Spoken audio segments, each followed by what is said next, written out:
When your own child hands you their child and walks away, there's a moment where the world just stops. The sound cuts out. The colors fade. You're left standing there, holding a little person you love, but also a grief so heavy it sits on your chest. For me, that moment was on a Tuesday afternoon in September. My daughter, Chloe, showed up at my door with my grandson, Leo. He was 4 years old. He was clutching a small blue truck, rocking on his heels, his eyes fixed on a crack in the sidewalk. "It's just for a few days, Mom," Chloe said. Her eyes were darting everywhere, never landing on me, never landing on him. "Work is crazy. I just need a breather." I looked at Leo. He was my whole world even then. But I knew in my bones this wasn't a few days. The bag she carried was a worn-out backpack, not even half full. No favorite pajamas, no special blanket, just that little blue truck. "Of course, honey," I heard myself say. "You take all the time you need." She hugged me, a quick, stiff hug, and then she was gone. I watched her car disappear down the street. Leo didn't watch. He just kept rocking, holding his truck so tight his little knuckles were white. And I stood on my porch, a 60-year-old retired librarian, holding the hand of a grandson I loved but barely knew how to care for, with a silence that was louder than any goodbye. Let me tell you about Leo. At 4, he was a boy of routines and rules that only he understood. He didn't speak much. He'd hum, a low, constant hum, like he was tuning out a world that was too loud. He couldn't stand the feel of certain fabrics. Tags in shirts were a form of torture, and he saw the world in patterns. Chloe, my daughter, she was always a whirlwind, bright and beautiful but restless. She had Leo young, and I think she spent those first 4 years just trying to keep her head above water. I helped when I could, babysat when she needed it, bought groceries, left them on her doorstep. But she kept me at a distance. She was proud, my Chloe. She didn't want to admit she was drowning. So when she left Leo with me, a part of me wasn't surprised. The rest of me was just broken for him. That first week was a trial by fire. I'd spent 35 years as a librarian, organizing story time and helping kids find their next great read. I was good with children, but Leo was a different language. He wouldn't eat what I cooked. He'd just look at the plate and turn away. I'd try to hold his hand crossing the street, and he'd yank it away like I'd burned him. The sound of the vacuum cleaner sent him under the bed, screaming. On the third night, exhausted and in tears myself, I sat on the floor in the hallway outside his room. He was inside, humming that low hum. I leaned my head against the doorframe. "Leo," I whispered, "Grandma is trying. I'm so sorry. I don't know the rules of your world yet. Can you be patient with me?" The humming stopped. I heard a soft rustle, and then the door cracked open an inch. I saw one of his big, brown eyes peeking out. He looked at me for a long moment, then the door closed again. The humming resumed, but it was softer, a little less frantic. It was the first conversation we ever had. I started keeping a notebook. The Leo log, I called it. I wrote down everything. What he ate, what he refused, the route to the park that didn't upset him, that he liked the crusts cut off his sandwich but only diagonally, that he would drink milk but only from the green cup, the green one, never the blue one. The pediatrician confirmed what I'd begun to suspect. "He's on the autism spectrum, Mrs. Holloway," she said gently. "It's a wide spectrum. You'll need to get him into therapies, get him support." I nodded, holding Leo's hand while he stared intensely at the pattern on the exam room floor. "Okay," I said. "Then that's what we'll do." The calls to Chloe went straight to voicemail. Every time. The texts were never answered. After a month, the number was disconnected. She had vanished as completely as if she'd never been there at all. The grief of losing my daughter was a sharp, personal pain, but it was buried under the immediate, consuming need to build a world for my grandson where he could feel safe. And slowly, painstakingly, we built it, our own little world. Our world had a rhythm. Breakfast at 7:30, eggs cut up small, toast cut diagonally, milk in the green cup, then a walk always the same route. Down Elm, left at the big oak tree, past the fire station, and home. Therapy on Tuesdays and Thursdays. Groceries on Saturday mornings when the store was quietest. People didn't understand. Neighbors would give me pitying looks. An older woman in a support group I tried once said, "You're just enabling him. He needs to learn to cope with the real world. I looked at her and said, "This is his real world. I'm just building a bridge to it."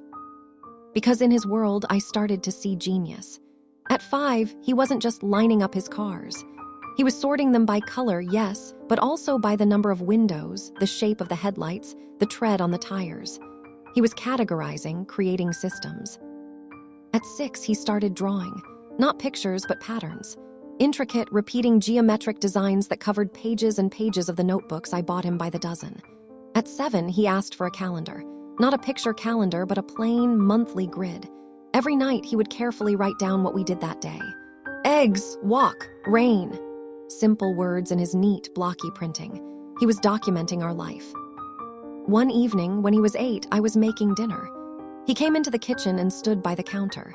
He didn't speak for a long time, just watched me chop carrots. Then, in his quiet, deliberate voice, he asked a question that stopped my heart. "Where is she?" I knew who he meant. I put down the knife and turned to him. "I don't know, sweetheart, I'm so sorry." He nodded just once, that was it. He went back to his room. No tears, no tantrum, but he started drawing more after that. His patterns got more complex, and his nightly calendar entries got longer. Full sentences now. "Leo asked about Mom today. Grandma was sad." He was documenting our emotional history as meticulously as he documented our daily routine. School was a constant battle. Leo was brilliant. He was reading at a high school level by the time he was 9, and his understanding of math was intuitive, almost magical. But he wouldn't participate in group work. He wouldn't make eye contact. During music class, he'd cover his ears and hum. In 3rd grade, the principal, a man named Mr. Harrison, called me in. "Mrs. Holloway, we think Leo would be better served in our specialized classroom. He's struggling to keep up socially."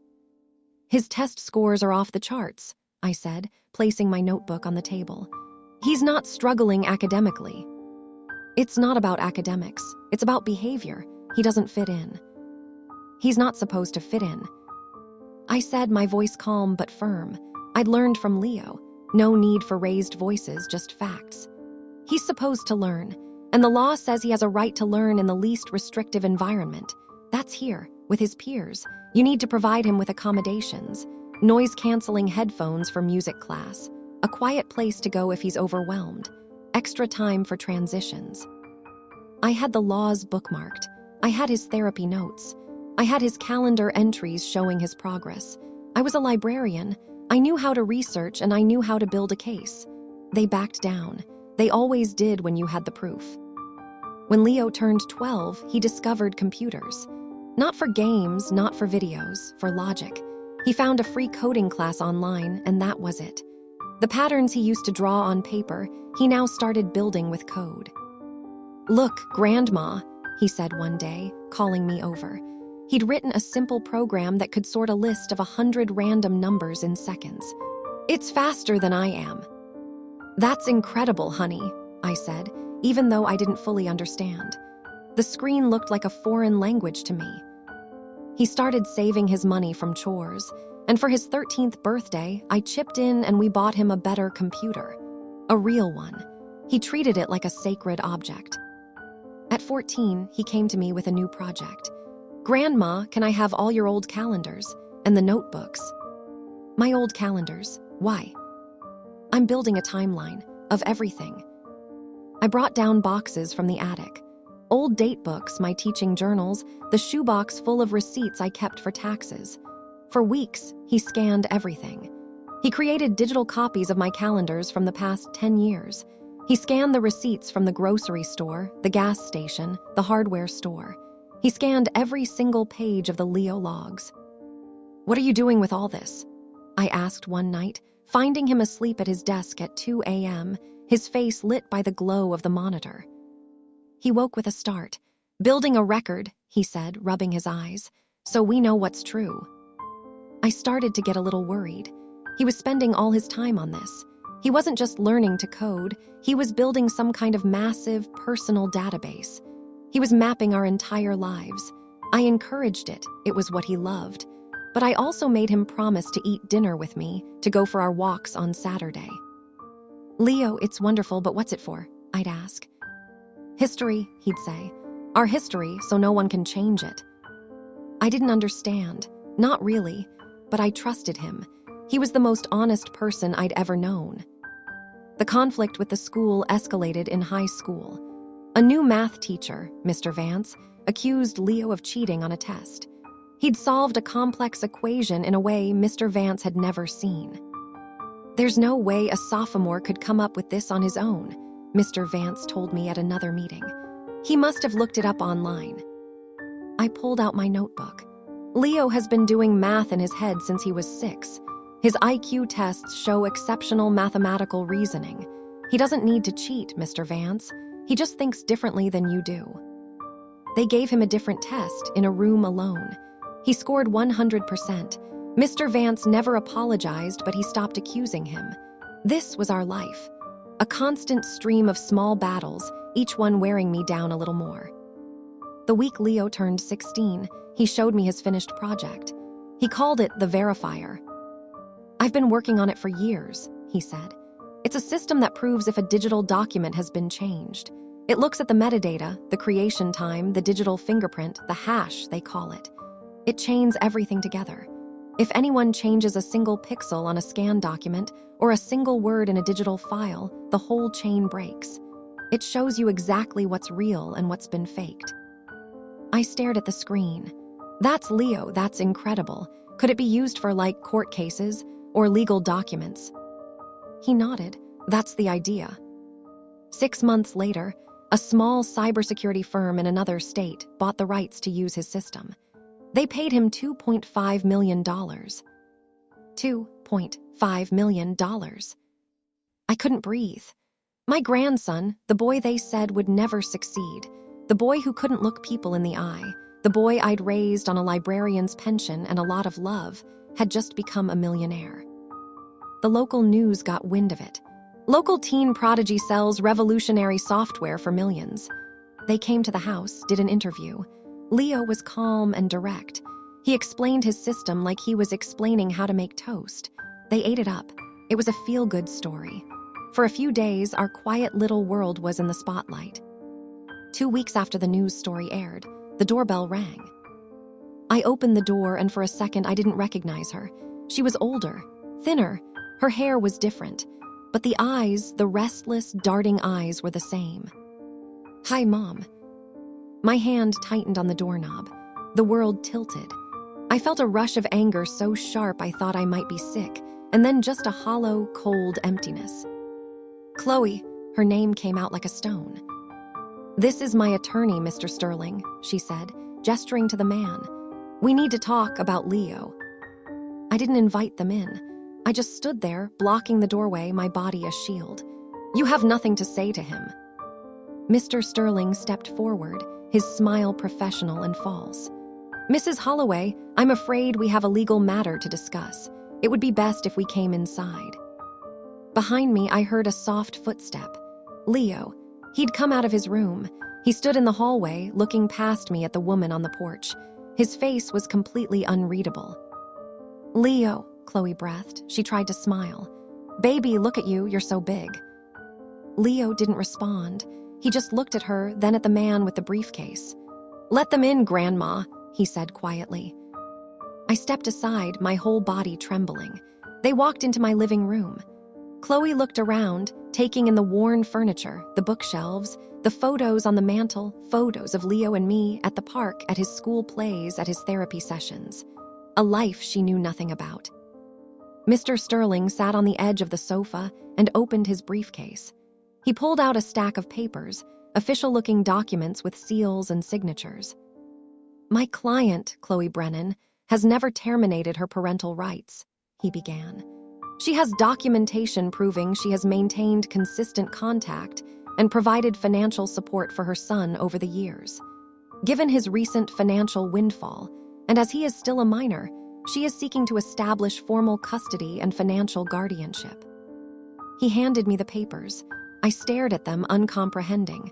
Visitation logs, money order receipts, letters she claimed to have sent, all dated, all with her signature, all lies. "This is a lie," I whispered. "Every single word. She hasn't called, she hasn't written, she hasn't given a penny." My client has records that say otherwise, Mr. Sterling said smoothly. Unless you can prove these documents are fraudulent, a judge will have to take them into consideration. Mrs. Brennan has a legal right to be involved in her son's life and to manage his assets until he turns 18. I looked at Chloe. She was looking at her hands, not meeting my eyes. She looked ashamed, but not ashamed enough to stop. She was here for the money, for my grandson's money. My heart was pounding so hard I could hear it in my ears. Panic, cold and real, gripped me. We had nothing. Just my word against these official-looking papers. We could lose everything. I looked at Leo, desperate. He was sitting calmly on the arm of the sofa, his hands folded in his lap. He caught my eye. There was no fear in his face, just that quiet, watchful calm. He leaned towards me, his voice barely a whisper. "Let her talk, Grandma. Let her tell the judge everything." I stared at him, confused and terrified. We were about to be robbed, and he wanted her to keep lying. The courtroom was just like you see on TV, but smaller, more intimidating. It smelled of dust and old coffee. Judge Moreland was a woman in her 60s with sharp eyes behind silver-rimmed glasses. Mr. Sterling was smooth. He laid out his case with confidence. Chloe took the stand. She was good. She spoke in a soft, hesitant voice like she was the victim. "It was so hard to leave him," she said, dabbing at her eyes with a tissue. "But I was young, I was struggling. I knew my mother would give him a good home, but I never abandoned him. I called when I could. I sent money orders whenever I had extra cash. I have all the records, I want to be part of his life now. I want to help him. He's my son." It was a masterful performance.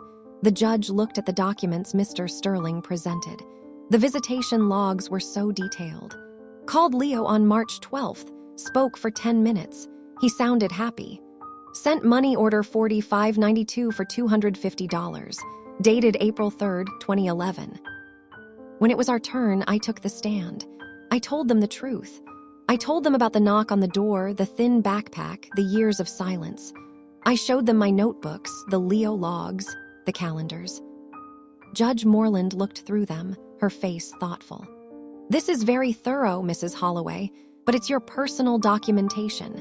It proves you raised him. It doesn't necessarily disprove Ms. Brennan's claim of intermittent contact." My heart sank. She was right. It was my word against Chloe's official-looking papers. Then Leo stood up.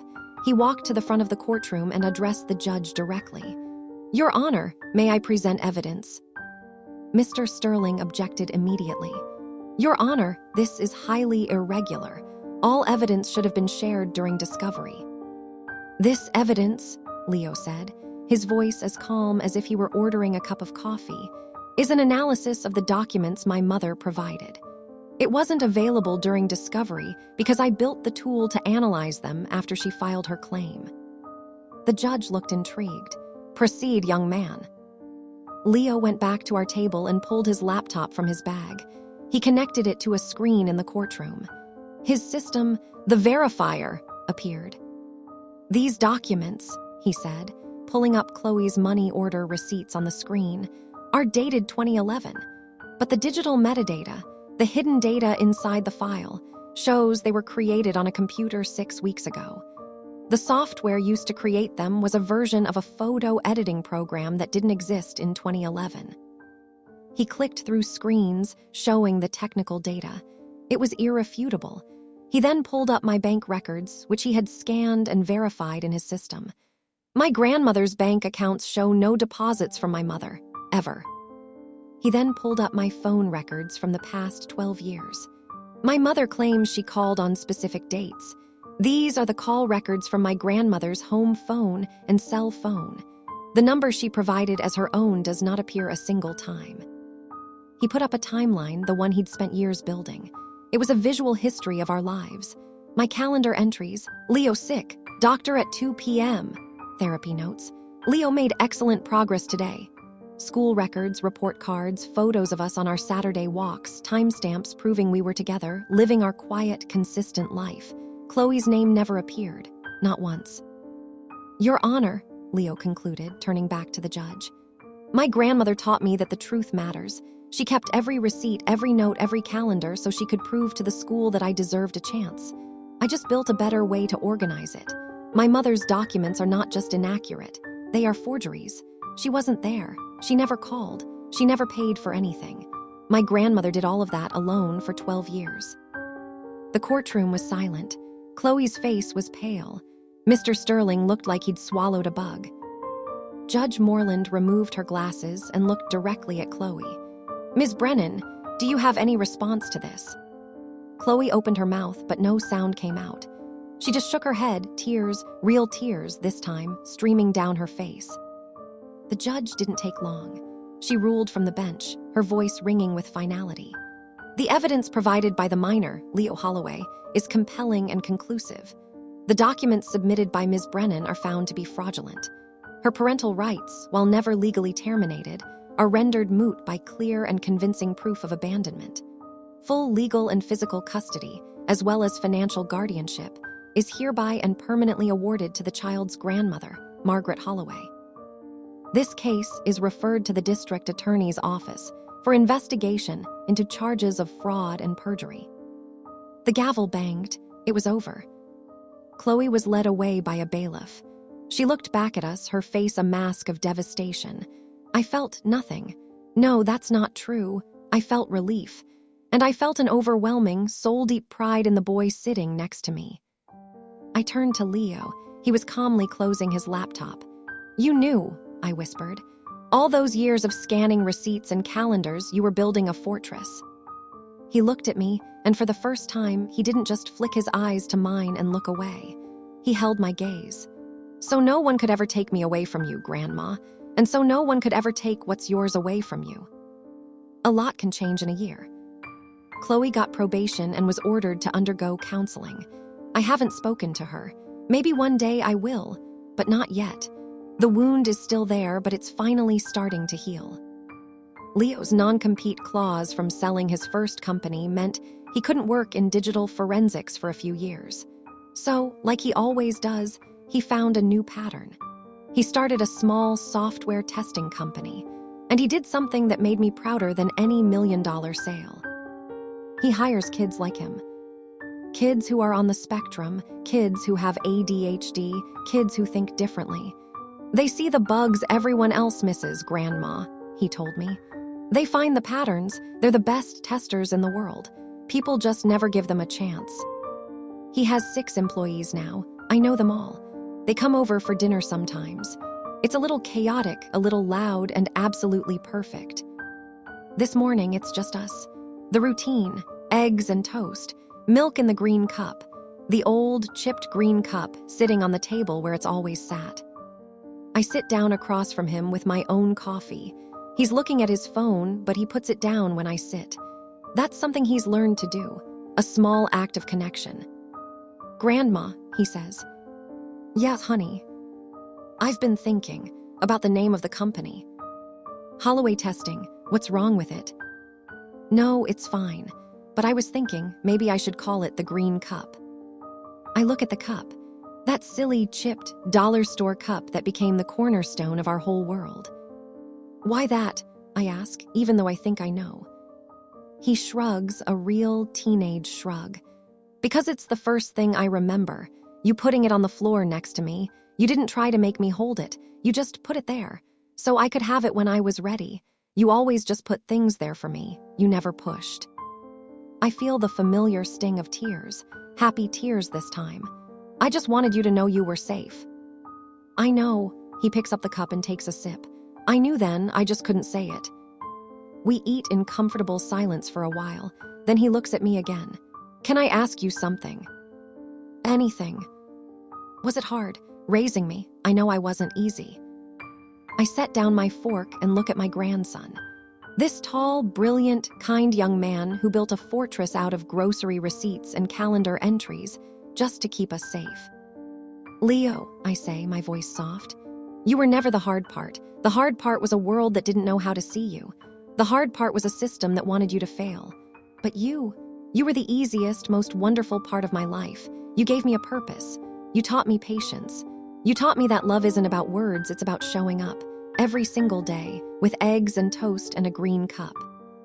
He nods. He doesn't say anything else. He doesn't have to. We still take our walk every Saturday. Down Elm, left at the big oak tree, past the fire station and home. Same route, same comfortable silence. People stop us sometimes. They know who Leo is. They read about him in the paper or saw the follow-up story about the court case. They call him a genius, a prodigy, an inspiration. I just smile because I know the truth. He's not a genius in spite of who he is. He's a genius because of who he is. His mind, the one that needed patterns and routines, the one that saw the world as a system of data to be organized, that same mind built our armor. It protected us. I look at him as we walk. His face is relaxed, peaceful. He's not the scared little boy on the porch anymore. He's a young man who knows exactly who he is and what he's capable of.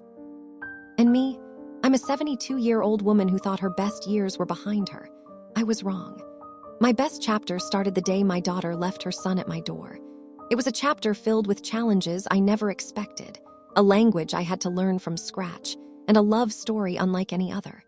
It was the story of a boy who saw patterns in everything, and the grandmother who learned that the most beautiful pattern of all was the one we made together.